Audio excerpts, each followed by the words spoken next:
104 ማህበር የተደራጁ 540 አርሶ አደሮች በእንስሳት ልማት እና ልህቀት ማዕከል ተጠቃሚ ሆነዋል።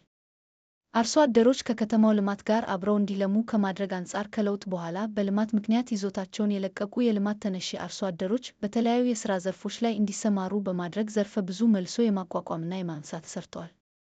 ከነዚህ የልማት ሥራዎች መካከል አንዱ በአቃቂ ቃሊቲ ክፍለ ከተማ ወረዳ 10 በ14 ሄክታር መሬት ላይ የተገነባው የእንስሳት ልማት እና ልህቀት ማዕከል ሲሆን የወተት፣ የከብት ማደለቢያ፣ የዶሮ እርባታ፣ የመኖ ማቀነባበሪያና 32 ሱቆችን በማሟላት 104 ማህበራትና 540 አርሶ አደሮችን ሊያቀናጅ ችሏል።